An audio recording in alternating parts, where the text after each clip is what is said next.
اچھا دیکھیے، جس امام کی مجلس میں آپ تشریف فرما ہے، عجیب میں اپنی تحقیق پیش کر رہا ہوں، میرے دوست علماء بھی تشریف فرما اور پڑھے لکھے حضرات بھی یہاں پر تشریف فرما ہے. عجیب بات میں آپ کو بتاؤں امام کاظم کے حوالے سے. دیکھیے جتنی بھی نصوص ہیں امام کاظم کے لیے، نص تو سمجھتے ہیں نا میرے نوجوان دوست، یعنی نص یہ ہوتی ہے یا تو قرآن کی کوئی آیت دلیل بن جائے کسی کی نبوت پر یا امامت پر. اسی طرح جو حجت دورہ ہوتا ہے وہ اپنے بعد والے حجت کے لیے کچھ کہہ دے، یہ کہلاتی ہے نص. یہ ہوتی ہے دلیل اس کی حجت ہونے پر یا اس کے امام ہونے پر یا نبی ہونے پر، یہ کہلاتی ہے نص. امام کاظم کے حوالے سے جتنی نصوص ہیں اس میں عجیب معاملہ یہ ہے کہ راوی سوال کر رہا ہے امام سے اور امام کسی نہ کسی طرح کوئی نہ کوئی سامان نبوت سے کوئی ایک چیز کاظم کے حوالے کر کے یہ بتانا چاہتے ہیں اگر یہ عام بشر ہوتا یہ نبی کے اثاثے کو استعمال نہیں کر سکتا. عجیب بات ہے، عجیب بات ہے. میں آپ کو اس کی دلیل دیتا ہوں. جیسا کہ میں نے ابھی عرض کیا کہ یہ نبی کے اثاثے ہیں، ٹھیک.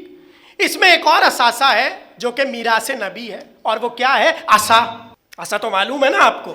عصا بھی جو ہے نا، جو نبوی عصا ہے وہ مسلسل نبیوں میں چلا ہے اور ابھی کسی کے پاس ہے.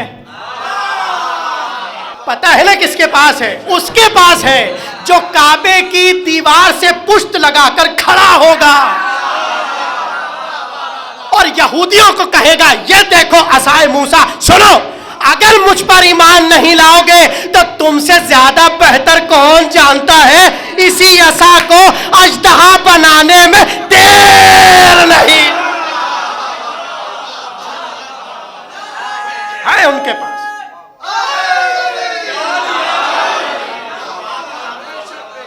آنے والا جب آئے گا تو میراث نبوت میں جتنے انبیاء کے تبرکات ہیں وہ حضرت حجت کے پاس ہیں. ٹھیک ہے نا، یہ تو سب کے علم میں ہے. اب آئیے میں نے عصا کی بات چھیڑی کیوں؟ راوی کہتا ہے کہ امام کے پاس ایک عصا مستقل رہتا تھا، امام صادق کے پاس. اور دیکھیے اس عصا کے متعلق ایک دلچسپ واقعہ اگر اجازت ہو تو بیان کر کے آگے بڑھیں. بہت عجیب واقعہ. ایک بار زمانے کے ایک امام نے آپ کے امام کو طنز مارا. اور طنز پتہ ہے کیا ہے؟ امام اٹھے، امام صادق، جوانی کا عالم ہے، شباب کا دور ہے. امام اٹھے تو عصا کا سہارا لے کر اٹھے. ایسے میں اس نے طنز مارا، ارے فرزند رسول، یہ جوانی کے عالم میں یہ عصا کا سہارا لے کر اٹھ رہے ہیں اور جب دیکھیں آپ کے ہاتھ میں عصا ہوتا ہے. تو امام نے بڑھ کر کہا، اے ابو حنیفہ،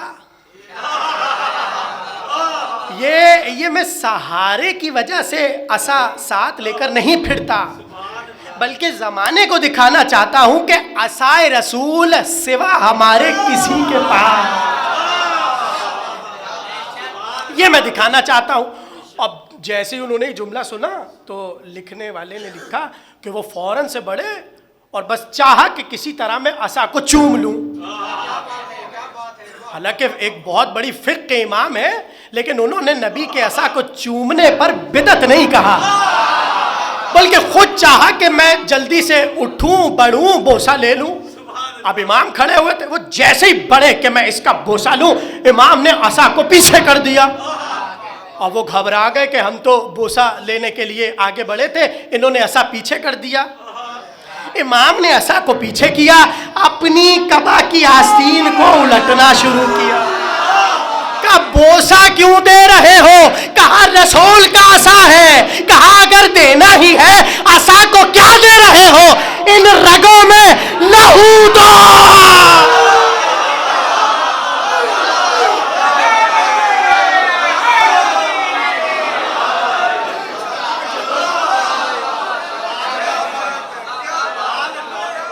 ان رگوں میں رسول اللہ کا لہو دوڑ رہا ہے.